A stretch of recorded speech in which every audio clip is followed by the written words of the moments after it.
seni ada di sini. Jawa Timur pancen gone seni. Riok ludruk campur sari. Tembung Ngawi sampai Banyuwangi. Ragam budaya lestari. Mojopahit Singosari berdiri berdiri. Ayo rek guyub makaryo Jawa Timur tambah jaya. KTP 100% gone wong Jawa Timur. 100% menghibur rakyat makmur. KTP 100% gawe wong Jawa Timur. KTP 100% Jawa Timur. KTP 100% gone wong Jawa Timur. 100% menghibur rakyat makmur. KTP 100% gawe wong Jawa Timur. KTP 100% Jawa Timur.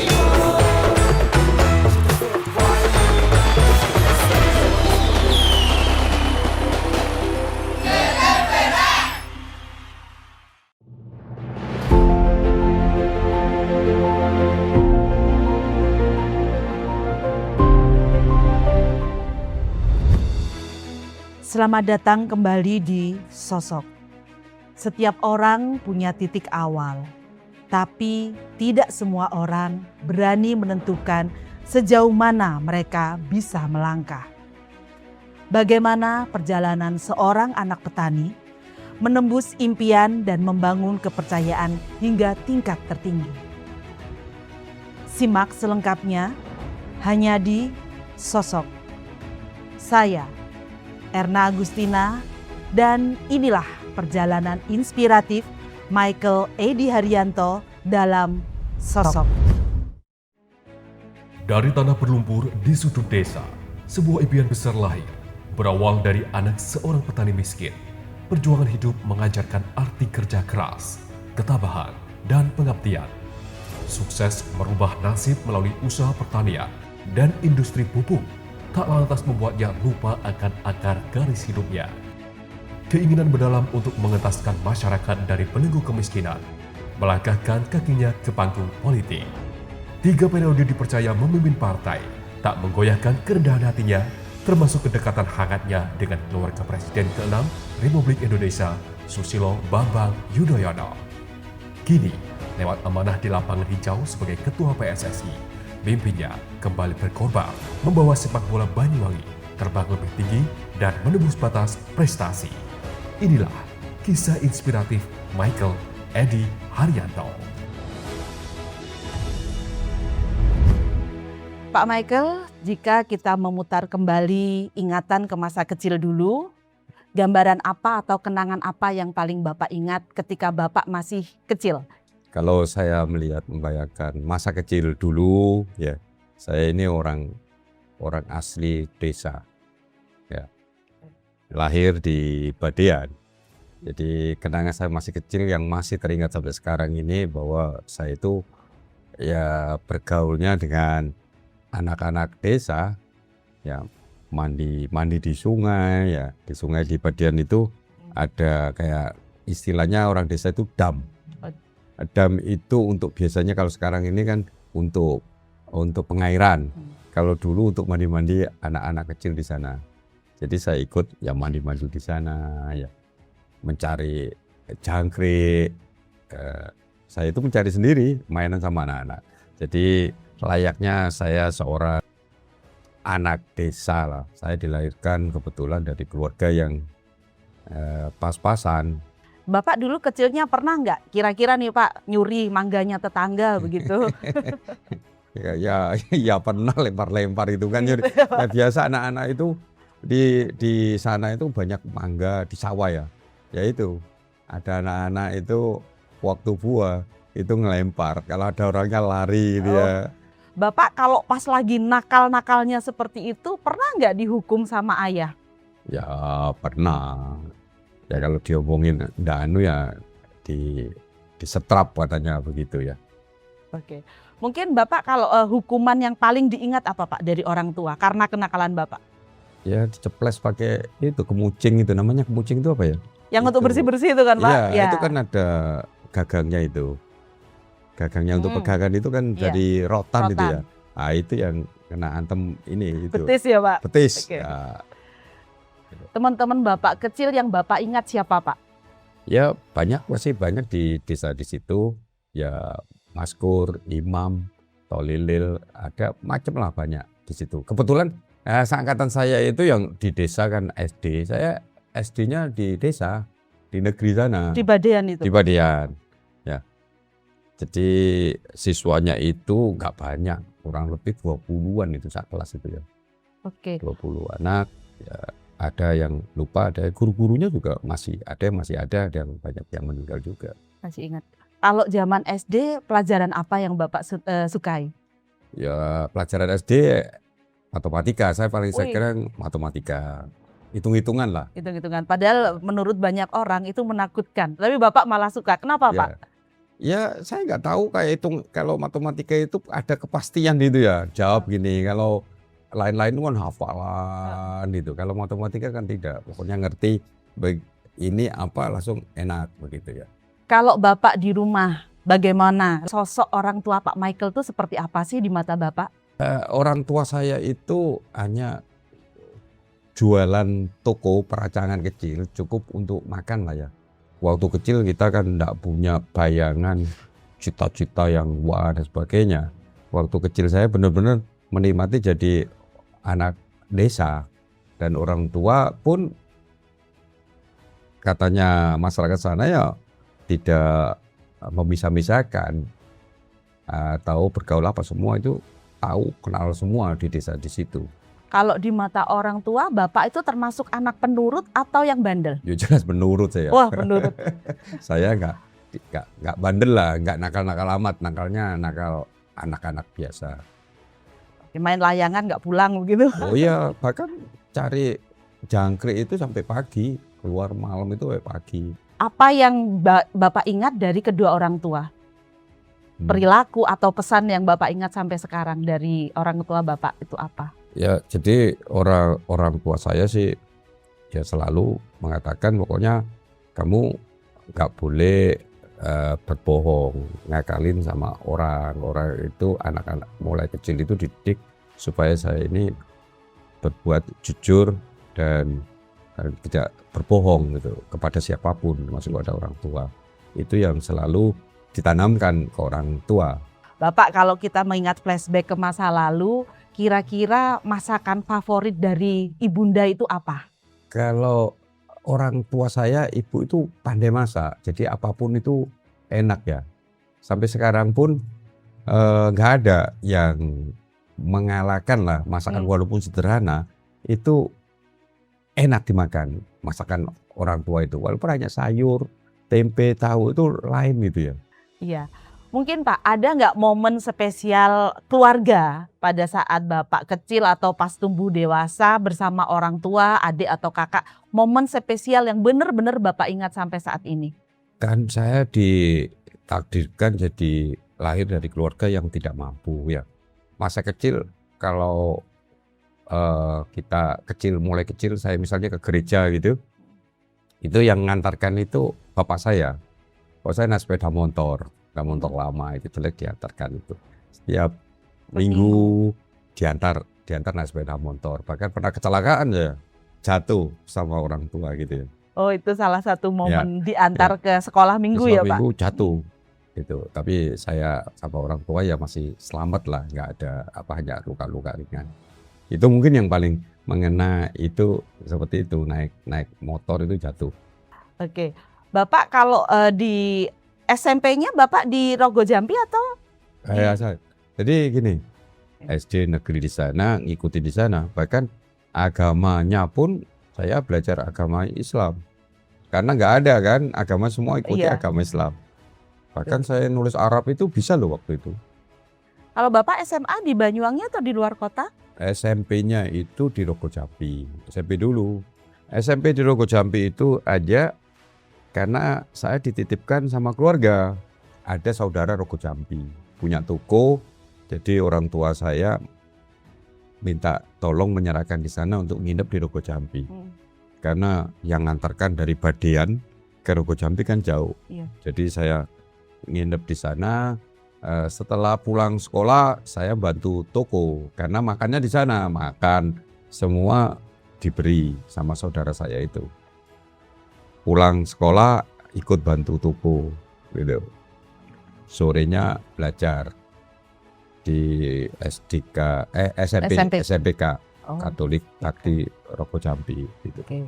Lalu kalau masa SMA-nya bagaimana Bapak? SMP, setelah lulus SMP itu aja ya membiayai saya itu bukan orang tua, karena orang tua kan tidak punya duit lah, cukup untuk makan. Jadi ada kakak saya itu kerja di Jember. Nah, setiap minggu itu canvassing ke Banyuwangi.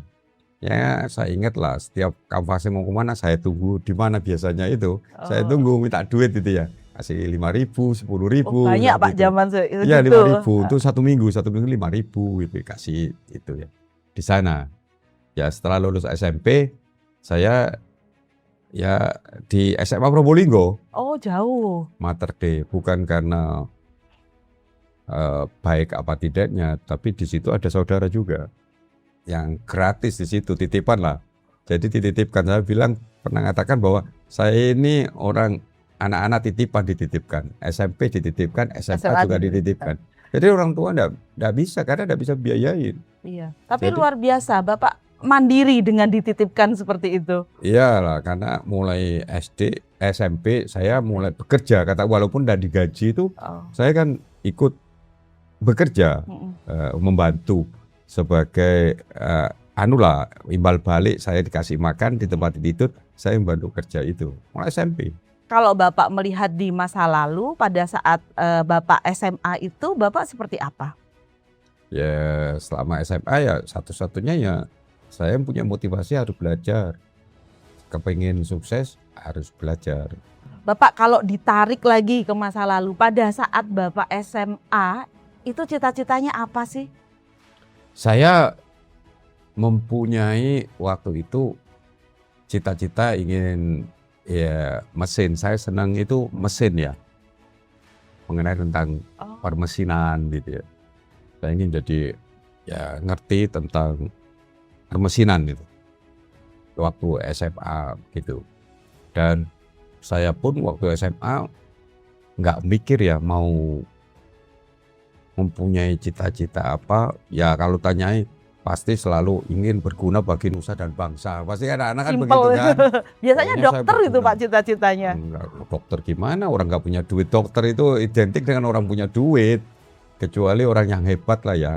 Pada saat itu ya nggak mungkin mempunyai cita-cita yang nggak realita. Untuk melanjutkan kuliahnya juga di bagian mesin atau Teknik mesin. Oh begitu. Saya di teknik mesin di Petra. Di Petra. Oh luar biasa Bapak. Di Petra juga bagaimana? Titipan lagi Pak? Iya, ya kita ke sana kebetulan orang tua saya itu selain toko, ibu saya, bapak saya itu kerja di saudara saya di Rogo Jambi itu punya pabrik kan, punya pabrik sumpit gitu ya. Oh, oke. Jadi orang tua saya itu mandor di situ. Jadi gajinya full itu untuk membiayai saya selama 1 tahun. Saya kuliah di situ 1 tahun itu kasih uang kos saja. Uang kos, saya berusaha mencari tambahan. Ya, mulai semester 1 saya ngelesin SD, anak-anak SD, SMP.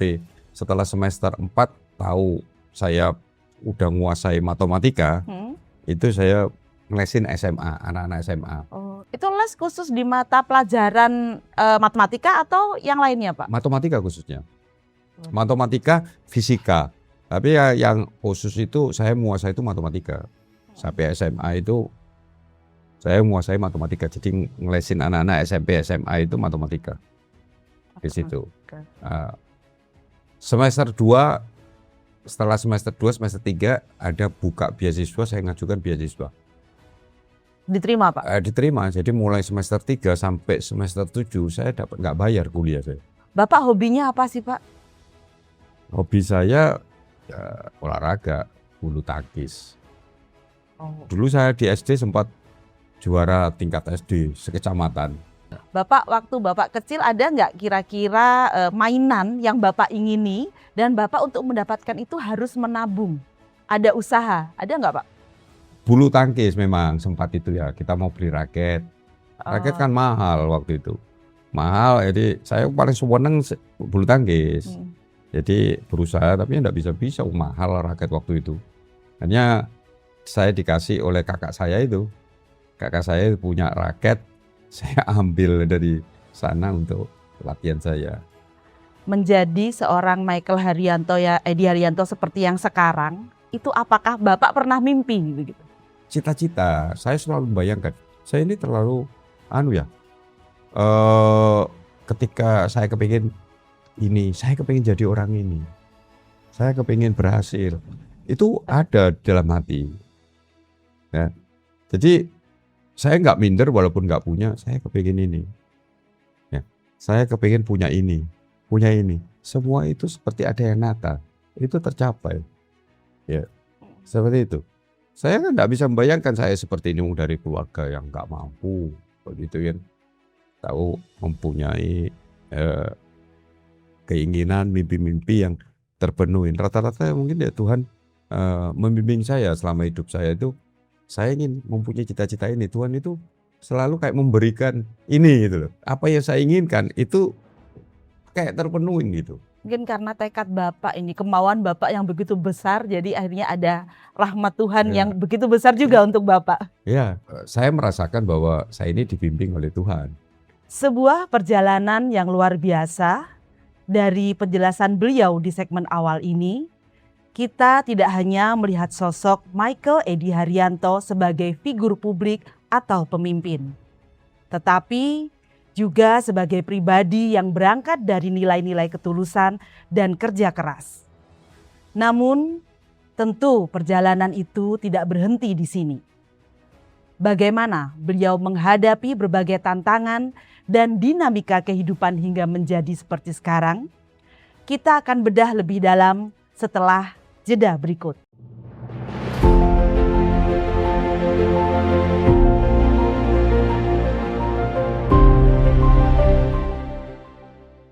Sekarang nonton JTV dan akses berbagai fitur menarik jadi lebih mudah lewat JTV Hub. Download aplikasi JTV Hub di Play Store atau App Store. Setelah terpasang, buka aplikasi JTV Hub, daftar, masukkan data diri dan nomor handphone kamu. Kode verifikasi akan dikirim cepat dan aman. Kemudian, jangan lupa login ya dulur.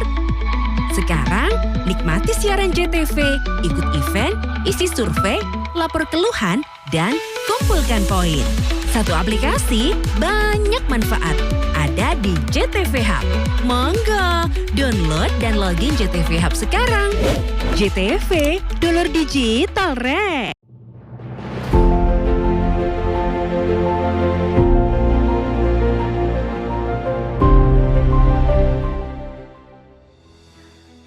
Terima kasih untuk Anda yang masih setia menyaksikan perjalanan hidup sosok penumbuh semangat kita hari ini.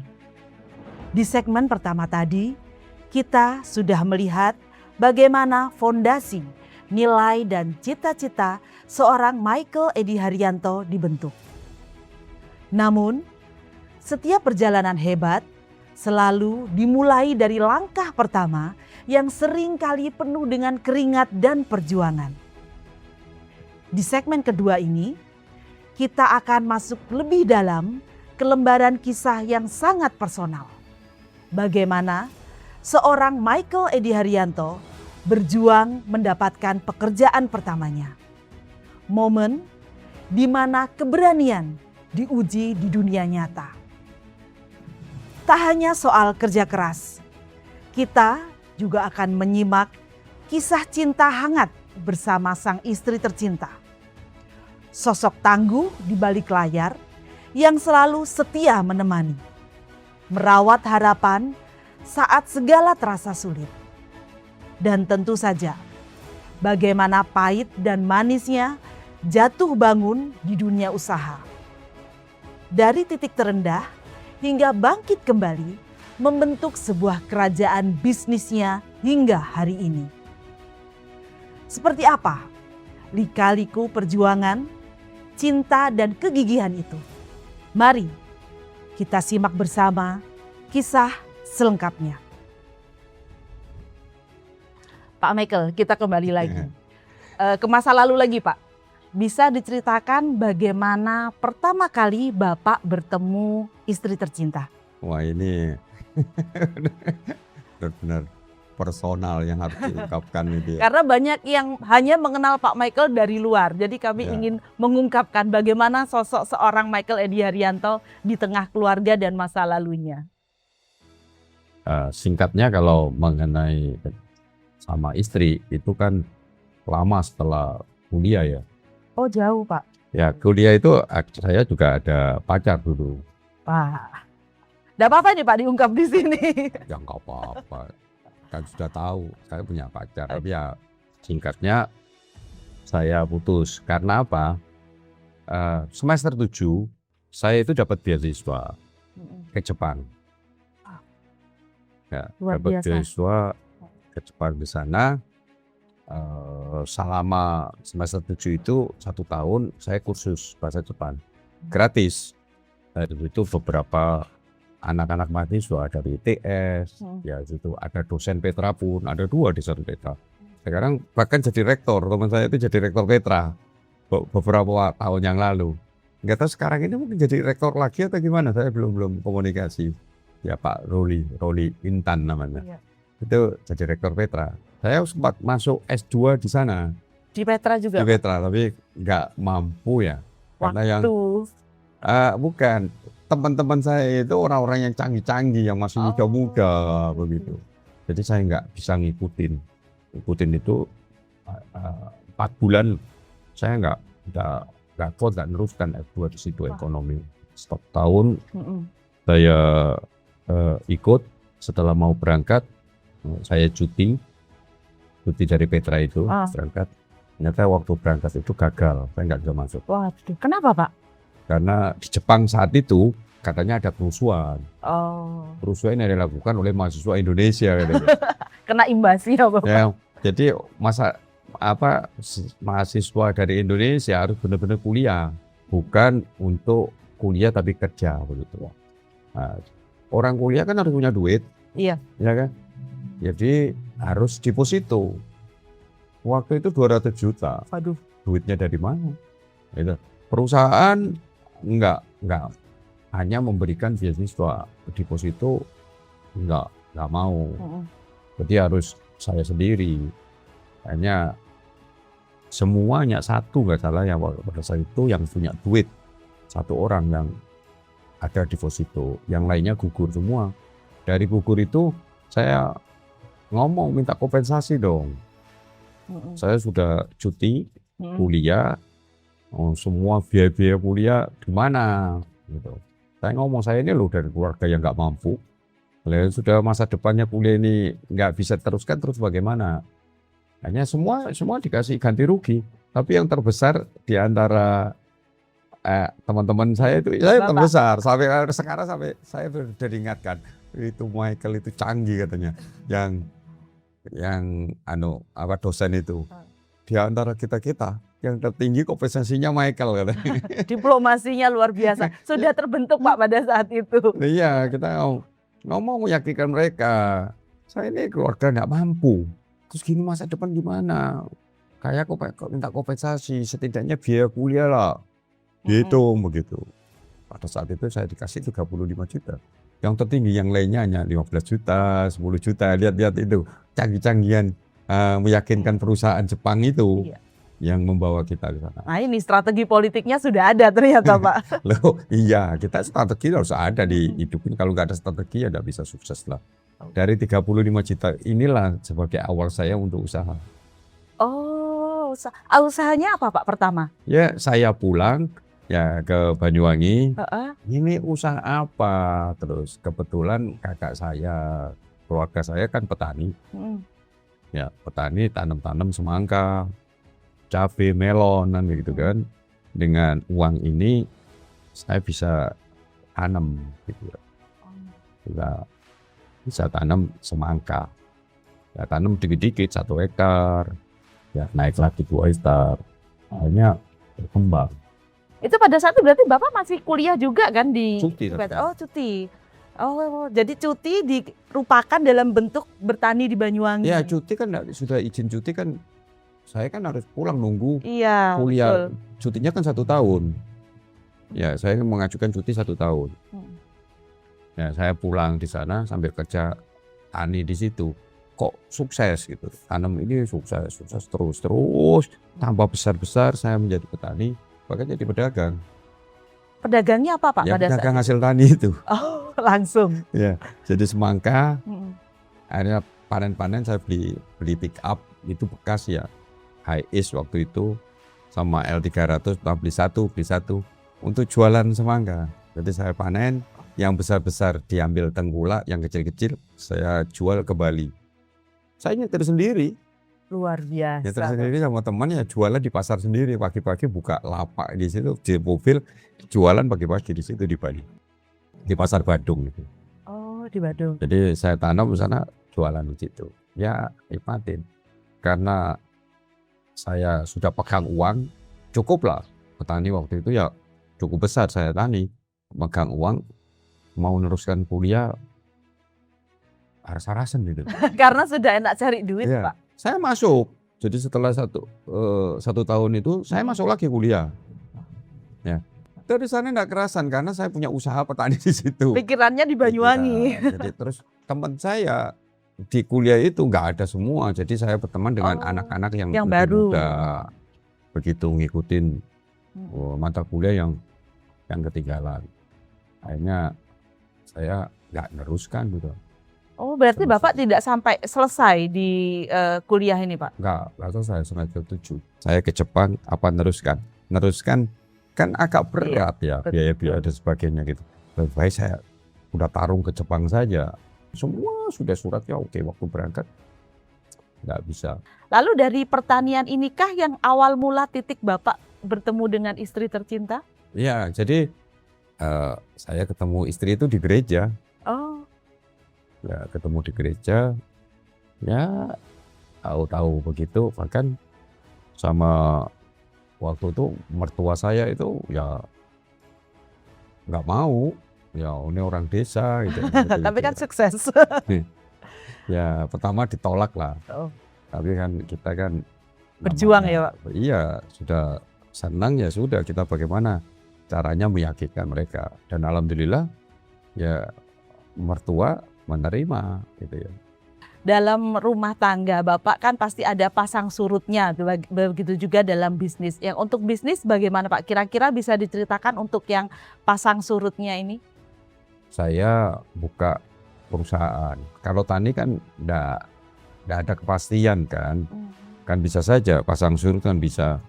Jadi saya karena terjun di tani, saya membuka toko pertanian. Sebelum menikah itu buka toko pertanian. Di Rogo Jambi. Rogo Jambi. Ya. Jadi saya buka di situ mulai awalnya toko pertanian eceran. Bahkan pupuk itu ketika beli pupuk saya nurunkan sendiri. Jadi manggul itu saya sendiri. Misalnya beli 5 ton itu saya turunkan sendiri sama 1 pegawai. Oke. Jadi nggak bayar orang. Iya. Berarti ini Pak, awalnya kan Bapak toko pertanian. Lalu apa yang membuat Bapak fokus hanya di pupuk saja? Itu bukan pupuk itu, toko pestisida. Oh, sudah. Salah satunya ada pupuk. Salah satunya di situ. Jadi pestisida macam-macam begitu. Nah, keluarganya istri saya ini distributor pestisida. Jadi dulu waktu tani saya beli di sana. Nah, ketika saya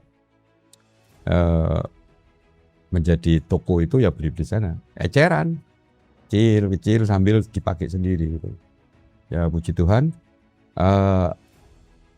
makin lama makin maju, besar gitu ya. Terus akhirnya pupuk itu.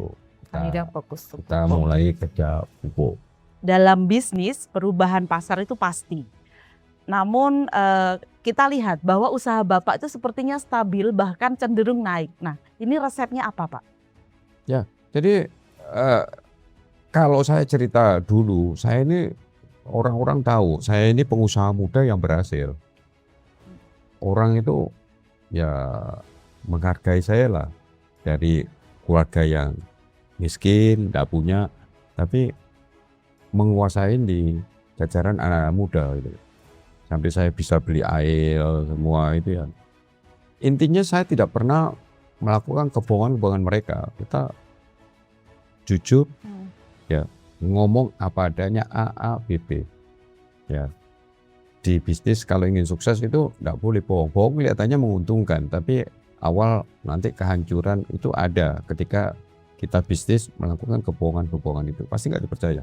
Pak Michael, banyak anak muda zaman sekarang yang ragu untuk memulai bisnis dari nol atau enggan melirik dunia pertanian. Nah, ini pesan dari Bapak, pesan kunci dari seorang Michael Edi Haryanto yang sudah berhasil. Bagaimana Bapak? Saya itu masa depan yang paling baik itu seharusnya petani. Saya belum berhasil, ya walaupun saya ini di pimpinan DPRD, untuk belum berhasil meyakinkan anak-anak kita untuk cinta kepada pertanian. Padahal satu-satunya usaha yang tidak tergoncang apapun itu di pertanian. Pak Michael, dalam dunia bisnis itu tidak pernah lepas dari resiko. Bisa diceritakan ada tidak momentum kegagalan dari Bapak?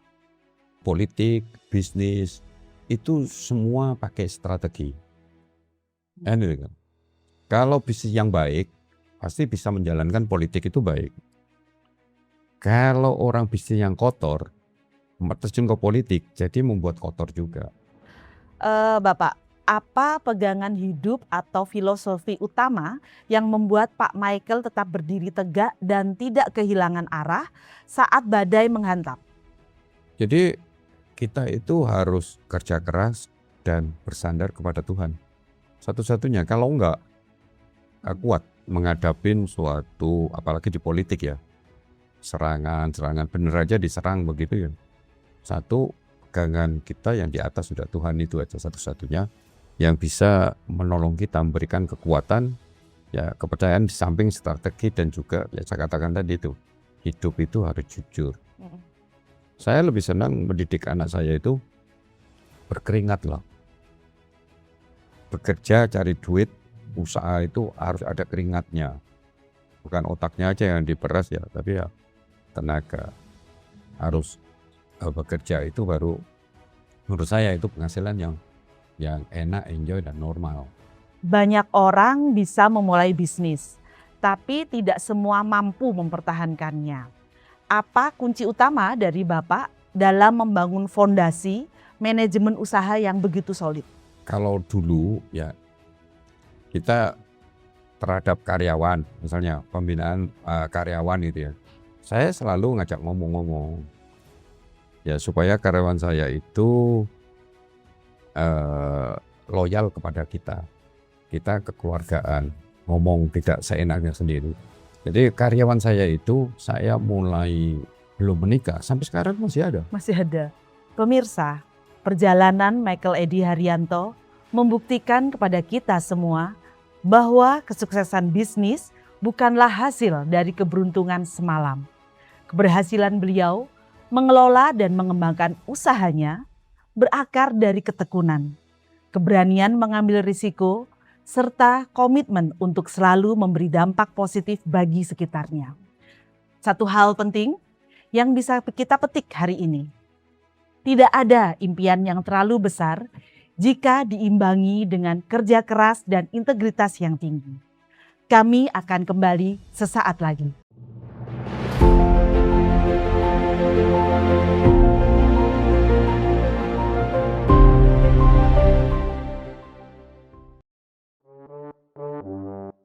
Weh,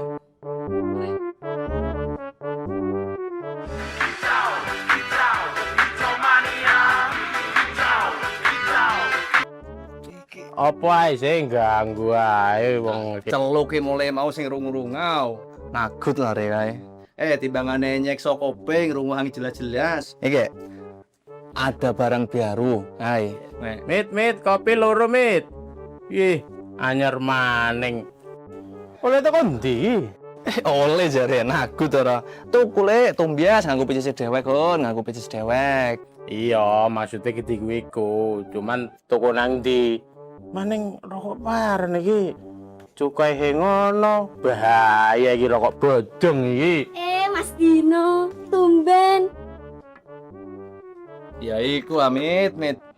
Iki mumpung ada rezeki kakange tak tukokno rokok.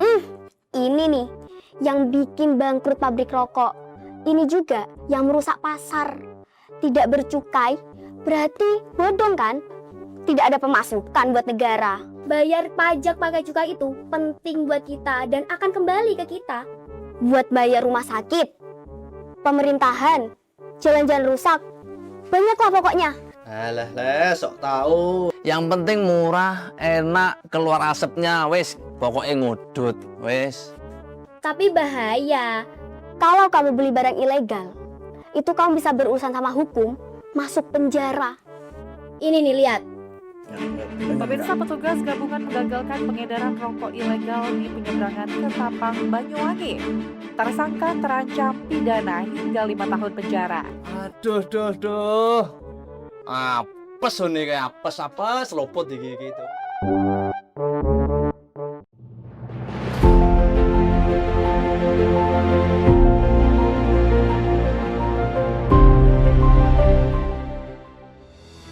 Perjalanan hidup kerap kali membawa seorang ke persimpangan yang tak pernah diduga sebelumnya.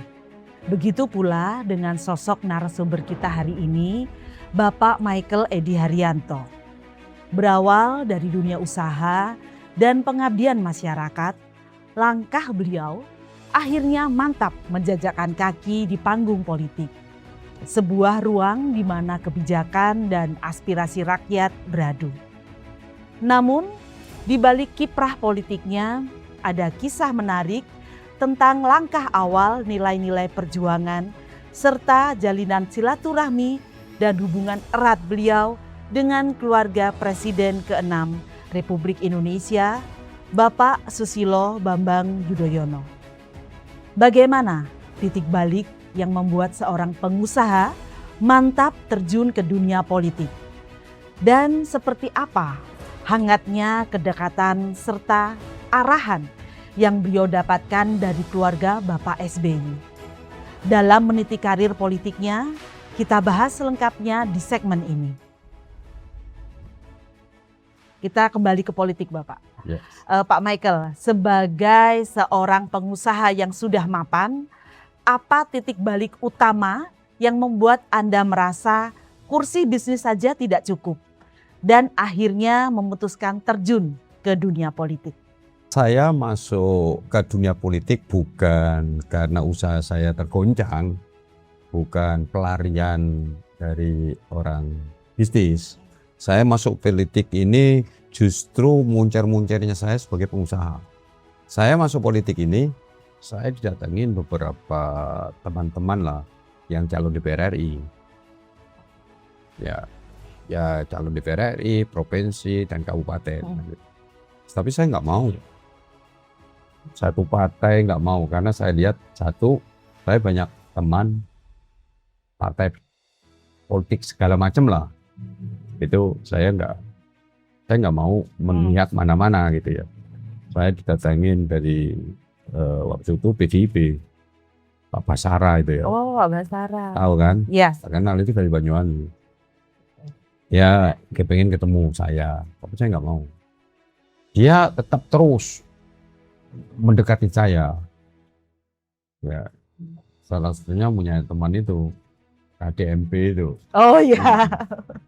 Dia yang Inisial I. ya, dia yang hubungi saya. Ini Pak Basara ingin ketemu Pak Michael gitu. Udah lama, saya berdoa aja lah gitu. Kamu teman, sepertinya enggak usah. Gitu. Lalu yang memutuskan Bapak tiba-tiba, oke, saya di politik itu apa, Pak? Ya itu, ini kelanjutannya ini dari ini. Oh gitu, iya. Akhirnya beliau sewa air. Kamar-kamar air disewa semua sama beliaunya sama Pak Basara. sebagai tempat untuk pemenangan. Karena beliau pertamanya belum kenal saya itu pakai yang lainnya lah ya. Kerja gitu, surveinya kurang bagus. Mendekati saya karena saya dekat dengan bupati. Dia orang pandai, baik Cerdas. juga, baik. Cerdas. Saya senang lah sama beliau, cara ngomong. Pokoknya menyenangkan Pak Basara itu. Nah, Menyenangkan. ini Pak, ini yang menarik Pak. Pak Basara kan dari Merah. Ya. Lalu Bapak terjun ke politik, kenapa kok tidak ikut Merah? Kenapa memilih partai yang sekarang ini? Saya kan nggak tahu merah, Iya. hijau, kuning. Saya nggak tahu lah. Cuma kan dia memaparkan visi tentang politik, apa itu politik dan sebagainya. Kan itu. Saya nangkap begitu hebatnya sama dengan visi misi saya dalam usaha atau kehidupan ini untuk membantu rakyat kan itu. Nah, beliau menceritakan, ini saya ingin membangun Banyuwangi. Ayo Pak Michael, kalau nanti saya sukses, nanti Pak Michael yang membantu mengendalikan program-program apa yang dibutuhkan di Banyuwangi. Nah, kamu tahu banyak sekali, saya mulai tertarik. Dengan politik itu mulai tertarik, oh gitu ya, politik ternyata itu baik. Padahal di benak saya, Politik jahat. bukan banyak sering saya dibohongin itu banyak lah, bagi usaha begitu. Banyak yang nggak baik lah ya pada saat itu. Akhirnya saya mulai tertarik lah, tergelitik mengenai itu. Pelan-pelan begitu ngomong, akhirnya saya memutuskan, ya sudah Mas Bas, saya bantu. Saya Pak Basara jadi, kan itu kan. Akhirnya kan presiden, Ya. pemilihan presiden. Pemilihan presiden itu juga ada tim dari Surabaya datang tahu-tahu nemui saya di lapangan. Di lapangan di Ponorogo, waktu itu sedang latihan gitu kan. Ngomong dari Surabaya menciptakan saya timnya dari Pak SBY. Oh, pada saat itu Pak SBY. Pak Yudhoyono ada tim sukses namanya Indonesia Bisa. Pak Michael tolong pegang Banyuwangi. Ada orang-orang Banyuwangi juga mendekati saya. Saya enggak lah. Saya enggak ikut ini membantu karena teman. Ya dia menyampaikan visi misi tentang presiden, kekuatannya. Karena saya udah mulai rasa tertarik itu, kan ngerti hanya gitu kan. Saya oke lah, saya bantu-bantu aja. Kenapa? Saya memang ngefan kepada Pak SBY. Ya, Pak SBY ya presiden, kalau menyenangkan lah kalau tampil di TV apa itu berwibawa, sangat menyenangkan lah, baik dan memikirkan rakyat. Saya ngefan lah kepada Pak SBY. Ketika ngomong Pak SBY, ya Budiono, saya ngomong, ya tapi saya nggak ketua. Saya ikutlah membantu karena Pak SBY-nya. karena sosok pemimpin. Ya, karena Pak SBY, oke, saya mau membantu. Ya udah, Pak Michael yang penting ke Surabaya gitu. Diundang lah saya ke Surabaya. Ke Surabaya ada yang tahu saya itu diundang Pak SBY. Saya di bel timnya Mas Bas. Pak Michael disuruh ketemu Mas Bas deh di Genteng. Saya ke sana ketemu beliau. Ada apa? Saya juga ke Surabaya ketemu timnya Pak SBY. Ada apa? Saya ini sudah jadi. Pak Michael minta apa? Oi. Kepingin apa? Ya. Di Banyuwangi pokoknya macam-macam lah. Bukan Mas, saya ini tertarik kepada Pak SBY. Bukan, saya kan enggak aliansi kepada partai manapun. Saya senang kepada Pak SBY. Figur itu saja, SBY. figur Pak SBY. Saya tidak masuk partai kok. Nah, saya ke Mas Bas, bukan ke partai. Saya ke orang yang saya tahu Anda baik. Saya ini karena Pak SBY. Saya idolanya lah, cara ini adalah Pak SBY. Jadi saya ingin dia dari sana itu. Nah, ini enggak bisa nyegat saya ke Surabaya.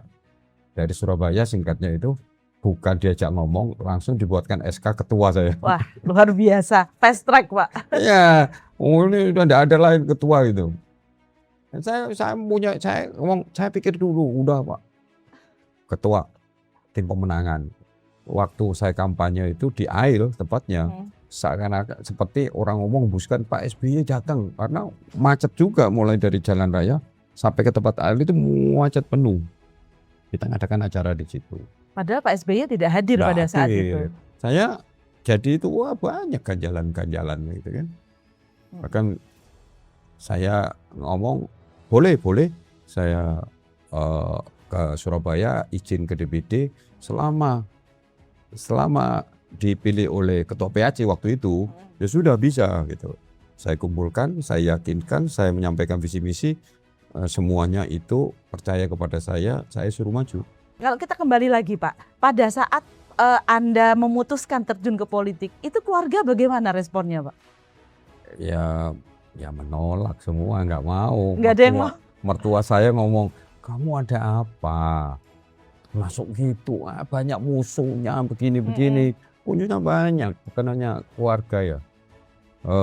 Teman-teman, pengusaha itu kan tanya saya, ada apa sih Michael itu? Sudah tahu politik itu kotor. Tangannya kamu itu sudah bersih. Kenapa mau bercimut di lumpur? Lumpur kan itu kan. Saya kan tidak bisa menceritakan saya ini berjuang menolong rakyat kayak pahlawan aja nih.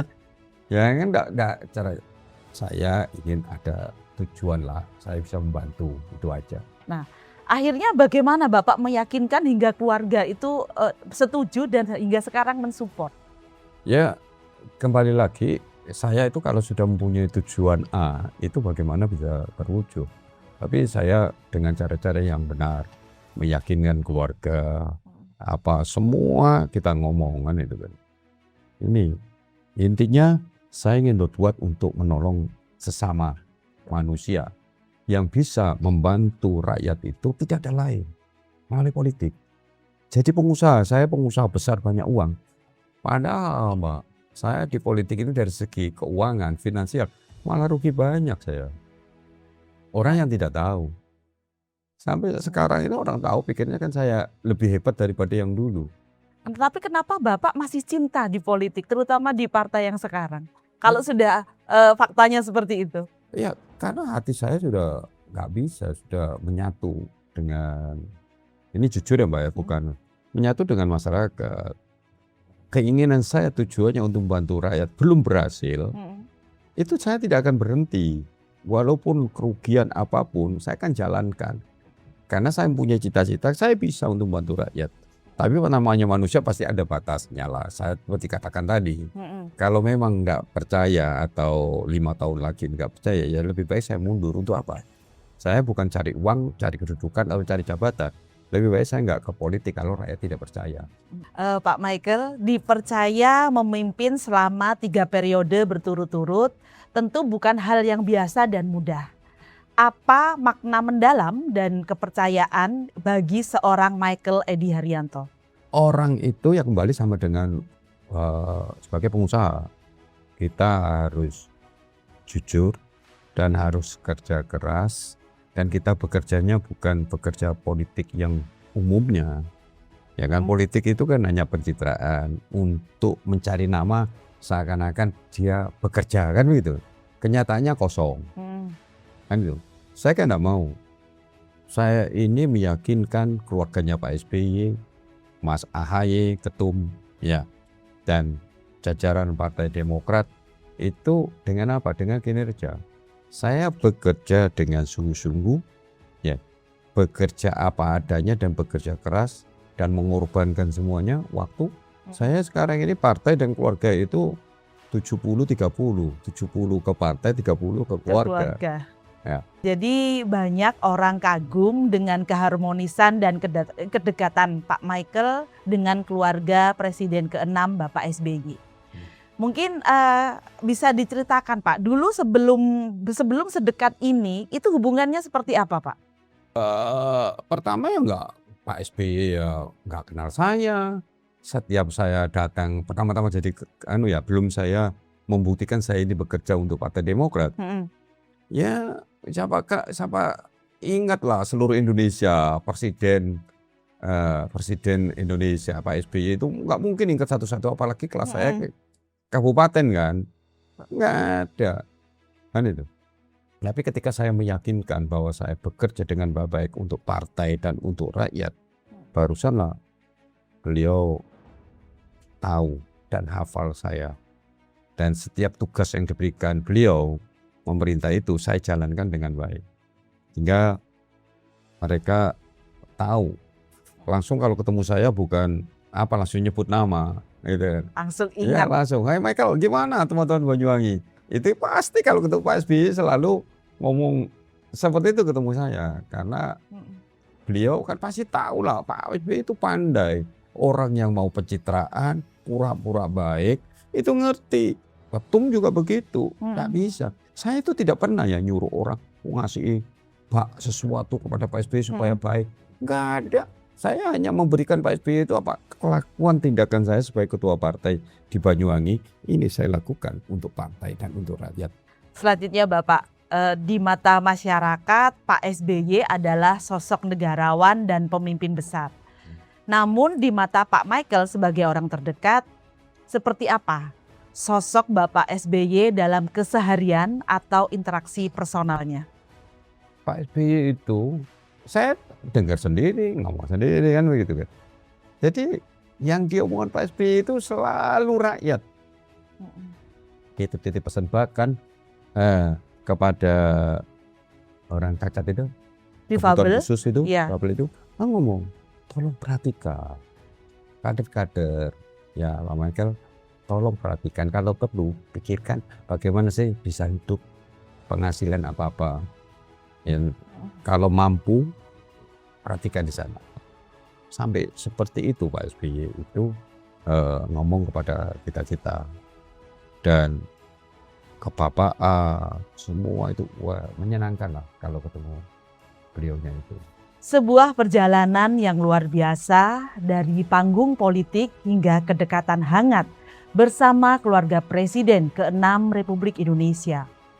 Michael Edy Haryanto membuktikan bahwa dedikasi dan ketulusan adalah kunci utama dalam membangun relasi maupun kepercayaan masyarakat. Jangan kemana-mana, tetap di Sosok Inspiratif.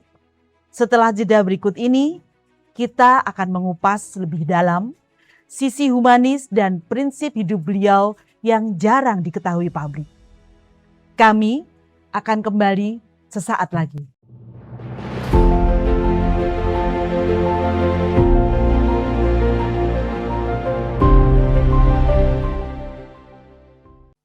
Sarung suwek kecantol paku, antenono aku sing paling ayu. Ayo setuluran digital rek.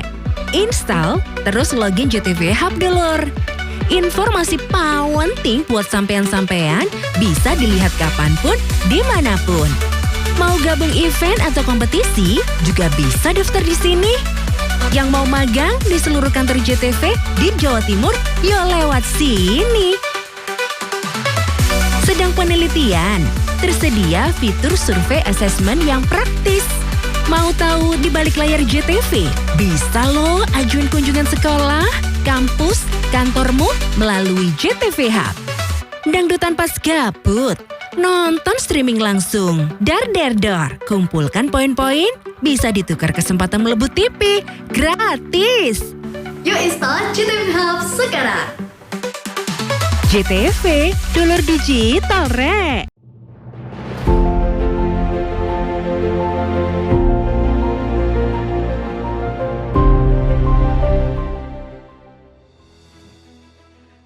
Pemirsa, di balik setiap pencapaian dan rekam jejak langkahnya, ada nilai-nilai mendasar menjadi pilar perjalanannya.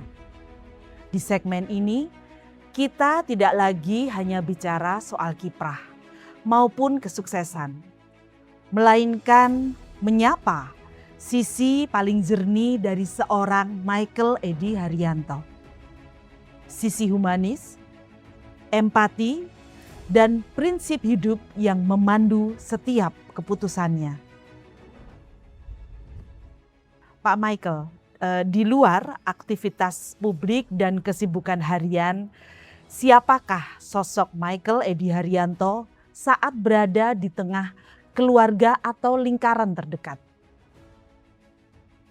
Bapak seperti apa? Ya, seperti yang saya katakan tadi, keluarga itu merasakan bahwa saya ini lebih condong memikirkan orang lain daripada keluarganya. Memang saya setiap hari pagi, bangun saya kan pagi, jam 5 sudah bangun. Sudah nggak kerasa nih ingin keluar. Ini kan, ingin memikirkan bagaimana sih saya ini bisa berbuat untuk rakyat. Kan itu saja. Gimana saya bisa meyakinkan rakyat untuk percaya kepada partai saya. Karena saya bisa berbuat itu ketika partai saya itu menang. Sehingga kita punya DPR banyak, mengambil kebijakan banyak, saya bisa memerintahkan semua program-program ke depan untuk benar-benar untuk rakyat. Itu setiap saat, pulangnya itu malam. Ya, banyak tamu yang ingin ketemu apa malam. Jadi untuk keluarga selama saya di politik ini makin lama makin berkurang. Ya, komunikasinya lewat telepon saja. Sebetulnya sih nggak baik. Orang ngomong ya nggak baik kan. Iya. Tapi hati saya seperti saya katakan tadi, sebelum saya sukses itu terus yolak. Karena saya yakin bisa kalau ini terjadi menang, saya bisa menyelamatkan banyak orang. Momen sederhana apa yang paling ampuh untuk melepas lelah sekaligus mengisi ulang energi semangat Bapak? Ya kalau momen dalam keluarga itu ya cuma pada saat ulang tahun, salah satu anak saya ulang tahun, kita coba bersama makan bareng atau ngundang saudara-saudara untuk makan-makan bersama. Tapi karena kesibukan sekarang ini Yang luar biasa. pun ini saya kepingin, ya saya kan targetnya kan tahun 2029-2031 ya. Itu ya saya kepingin ya sukses untuk menolong rakyat melalui partai saya. Sering di luar rumah, tapi saya keluar rumahnya bukan keluar kemana, ya di tempat untuk memikirkan rakyat, Melayani rakyat masyarakat. Ya, ada memikirkan sama-sama teman saya undang untuk diskusi ya apa sih seperti ini itu. Bapak, di setiap orang yang berjiwa pembelajar tentu selalu memiliki impian baru. Di titik pencapaian Pak Michael saat ini, cita-cita atau mimpi besar apa yang sejujurnya masih ingin Bapak wujudkan? Saya bermimpi dan selalu terngiang-ngiang. Ketika saya turun di masyarakat itu kan banyak yang mengalami kekurangan di Banyuwangi itu. Padahal saya tahu bahwa Banyuwangi ini sangat kaya raya. Saya sering kali katakan ini tidak adil bagi rakyat Banyuwangi. Banyuwangi yang kaya, kita punya Ada tambak. tambang emas, tambang pitu. Yang sekarang ini nggak jelas kenapa tambang itu milik rakyat, tanahnya tanah Banyuwangi, tapi Banyuwangi tidak merasakan, hanya dapat cipratannya saja. Nah kemarin itu ada Komisi 4 datang sini lumayan bagus lah dari anggota DPR yang mengatakan begitu. Bahkan Ketua Komisi 4 Mbak Titi itu mengatakan kita punya saham tapi tidak ada dividen, ada apa itu kan. Itu yang saya sering tanyakan di setiap pertemuan dengan eksekutif. Tapi ya sampai sekarang nggak ada jawaban. Ya, itulah yang hati saya memberontak. Kenapa kita kaya tapi masih banyak rakyat miskin. Dan saya bermimpi itu bisa, Banyuwangi itu bisa membuat rakyat sejahtera itu sangat bisa karena sangat berpotensial. Itulah yang saya kepingin, ya, mimpi itu supaya bisa kenyataan tahun 2029. Kira-kira warisan apa yang ingin Bapak turunkan kepada masyarakat Banyuwangi? Saya ketika saya nggak aktif itu warisan pendidikan politik itu mengena di masyarakat. Karena masyarakat itu tidak ngerti tentang politik, nggak ngerti. Padahal rakyat itu bisa berubah itu karena politik, tapi rakyat sama sekali tidak ngerti. Termasuk Mbak Erna mungkin walaupun di partai politik ini tidak ngerti. Apa sih politik itu sebenarnya? Hanya sekedar partainya itu menang, kumpul-kumpul mencari masalah gitu. Itu yang tidak diketahui tentang politik itu apa adanya. Terutama dalam pemilihan. Saya tanyakan, saya sering tanya, tahun 2024 Bapak milih siapa? Kalau DPRD kabupaten mungkin ada yang masih ingat.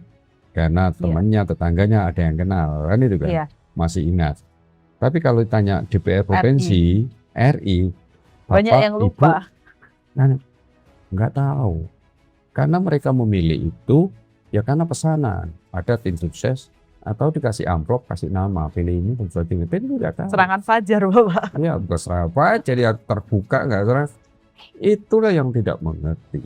Padahal yang membuat rakyat berubah sejahtera ya wakil-wakil kita, baik DPR maupun bupati atau gubernur. Mereka tidak memilih ini bisa mengubah nasib mereka apa enggak, tapi mereka ya disampaikan oleh tokoh masyarakat, RT, RW, itu yang menyampaikan kepada masyarakat. RT, RW pun tidak ngerti juga, termasuk kepala desa kadang-kadang tidak ngerti. Yang dia ngerti pokoknya ada apa-apanya sudah dibantu kan itu. Tidak bisa memikirkan, saya memilih ini untuk bisa mengubah nasib rakyat saya, tidak ada. Yang ada itu, kamu ada anggaran enggak? Kalau ada anggaran, baru saya kasih. Inilah kehancuran dari negeri ini, karena seperti itu. Tidak memilih wakilnya itu benar-benar yang baik, yang benar-benar mau memperjuangkannya. Susah. Saya berapa kali, ya ada hasilnya ada. Kenyataannya saya itu terbesar loh Mbak.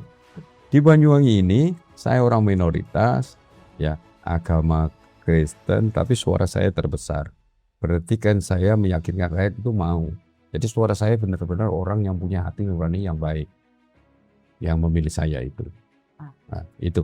Jadi saya akan terus berjuang meyakinkan jangan main-main di politik ini kalau ingin berubah. Terlepas dari politik Bapak hobinya tadi bulu tangkis, tapi setelah jalan ke sini Bapak mendekati bola. Seberapa besar bola mewarnai hidup seorang Michael Edy Haryanto? Jadi saya itu senang bola, tapi tidak hobi bola. Oh, tidak hobi malah. Ya, nggak hobi. Bola itu kata ya karena teman-teman. Ya mungkin orang tua itu takut kakinya patah, cedera ya. Kebanyakan orang tua itu kan seperti itu. Usah main bola. Wah, main bola itu nanti kecek seleo apa dan sebagainya gitu kan. Jadi dibatasi seperti itu. Padahal yang bisa prospek untuk mengubah hidup itu justru bola dari segi ekonomi. Pemain-pemain yang hebat-hebat kan orangnya kayak kaya semua. Iya. Kayak apalagi di luar negeri gitu. Pengusaha itu kalah sama pemain bola. Bisa mengubah nasib rakyat. Saya datang berkunjung ke klub-klub bola di bawah. Ternyata pemain-pemain bola pada saat itu ya. Sekarang ini ada perubahan lah ya. Pada saat itu yang main bola itu rata-rata itu menengah ke bawah. Rakyat miskin. Saya nggak punya.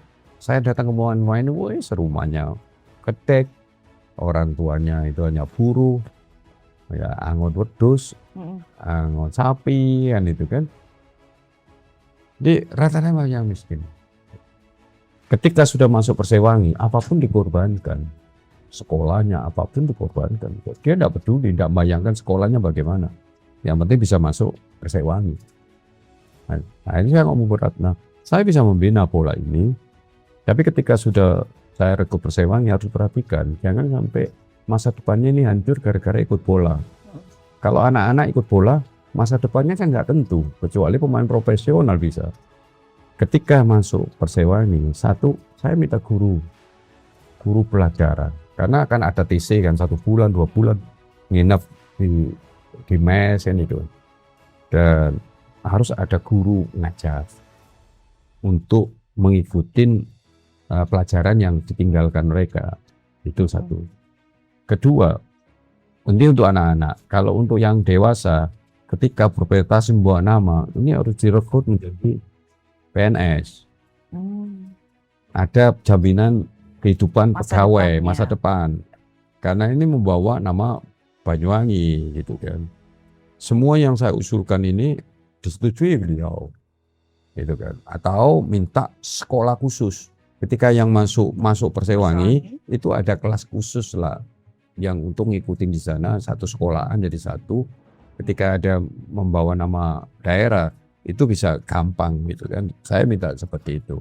Dan beliau ya mendukung lah karena saya memang tulus untuk membuat bagaimana sepak bola ini bergairah di sana. Saya ingin mencek pemain-pemain yang Banyuwangi saya berikan kepada klub-klub yang lainnya supaya mereka ada perubahan. Lumayan, pada saat itu ada yang pemain kita itu ada 1,5 miliar nilainya transfernya. Itu. Dan itu bisa, sangat bisa kalau dibina dengan baik. Setelah itu saya dianggap mungkin kepingin nyalon bupati, saya bagaimana dilengserkan itu untuk supaya nggak megang bola. Saya tidak ada tujuan ingin jadi bupati. Waktu itu saya tidak di politik. Saya pengusaha, cuma dimintai Bu Ratna saja untuk mengurus bola. Dan alhamdulillah satu-satunya loh Mbak ya, yang bisa membawa ke profesional sampai divisi utama itu saya pegang. Sebelumnya nggak pernah Persewangi itu masih divisi utama, profesional nggak ada. Pada saat saya menjadi ketua PSSI, ketua Persewangi sampai ke puncak divisi utama. Setelah itu saya direbut, ambil saja. Saya tidak ada tujuan untuk kepentingan saya tidak kepentingan bola. Mau diambil silakan, saya nggak ngelawan, ambil. Saya serahkan dan tidak ada gap pertarungan, nggak ambil. Ya, alhamdulillah turun lagi sampai sekarang nggak bisa naik. Bapak ada cita-cita nggak mendirikan akademi bola di Banyuwangi? Sekarang ini, tapi saya menggunakan nama Akademi AHY. Karena dari atas itu ada AHY Football Club. Saya dulu sebelum di politik aja mampu mbak bola, apalagi di politik kan itu. Tapi namanya orang banyak saja yang menyerang, mencurigai macam-macam. Tapi saya nggak peduli. Yang penting saya ini ngurus bola dengan baik dan saya bisa menolong dan menyelamatkan sepak bola di Banyuwangi supaya bergairah. Dan saya senang besok ke depan saya melihat ternyata pemain-pemain bola itu hasil binaan saya. Itu saja saya melihat itu. Bukan untuk kepentingan saya, bukan keuntungan saya. Tapi keuntungan masyarakat cuma saya senang saja ketika yang menghuni pemain-pemain timnas atau klub-klub yang hebat itu hasil binaan saya. Banyak dorongan dan spekulasi dari masyarakat yang ingin melihat Bapak maju sebagai calon bupati, orang nomor 1 di Banyuwangi pada pemilu 2029 mendatang. Kira-kira seberapa besar keinginan dan kesiapan pribadi Pak Michael untuk mengeksekusi pembangunan Banyuwangi dari kursi eksekutif? Ya kalau bupati, ngomong masalah bupati, memang ya banyak beberapa kiai-kiai yang mengatakan seperti itu. Gimana, siap enggak menjadi P1? Bukan siap, masalah siap dan tidak. Ya, kalau dari siapan baik itu uang dan sebagainya, partai itu memenuhi saya. Tapi kembali lagi, justru saya masih ragu ke masyarakat Banyuwangi karena masyarakat Banyuwangi masih ada ras dan sebagainya, masih ada, walaupun itu dengan saya suara terbanyak itu ya ada rasa oh Banyuwangi sudah menerima kan gitu. Tapi saya kembali, saya lihat itu masih kadang-kadang ada orang yang nggak senang itu masih mengembuskan. Kok mau dipimpin oleh orang Kristen, kok mau dipimpin orang Cina kan begitu. Padahal saya di Cina aja lo nggak tahu. Bahasa Cina itu lo pun aku nggak ngerti. Lebih tahu bisanya bahasa Banyuwangi. Oseng ya Pak? Oseng. Bagaimana kesiapan Bapak untuk menuju ke DPR RI? Saya sekarang ini saya merasa sudah siap ya. Sekarang pun mau pemilihan saya sudah siap. Karena saya sudah tahu lah di Banyuwangi ini tinggal nggarap Situbondo dan Bondowoso. Kalau masalah kesiapan, saya sudah siap kapanpun mau pemilu. Setiap masyarakat itu mempunyai kesempatan yang sama. Semua bisa meraih cita-cita, mau jadi apa, jadi pengusaha, jadi politik, semua itu bisa. Jangan melihat bahwa saya ini tidak mampu, saya orang miskin dan sebagainya. Saya berasal dari keluarga yang tidak mampu, yang miskin katakan begitu. Saya menjadi pengusaha, menjadi orang politikus, menjadi ketua Partai Demokrat itu karena saya juga berusaha, mempunyai keinginan dan bekerja keras dan melakukan hal yang sudah saya katakan, kejujuran yang terpenting. Jadi saya harapkan masyarakat semuanya yang mendengarkan saya, anak-anak muda, bekerjalah keras, berusaha, belajar untuk mencapai cita-cita. Setiap perjalanan besar selalu dimulai dari keberanian mengambil langkah pertama. Dan Bapak Michael Edi Haryanto telah membuktikan bahwa dengan integritas, kerja keras, serta kepedulian terhadap sesama, dedikasi dapat membawa dampak nyata bagi banyak orang. Semoga kisah perjuangan dan keteladanan beliau hari ini menjadi pemantik semangat bagi kita semua untuk terus berkarya dan memberi manfaat dimanapun kita berada. Saya, Erna Agustina, terima kasih atas kebersamaan Anda dalam Sosok Inspiratif. Sampai jumpa di episode berikutnya. Teruslah menginspirasi.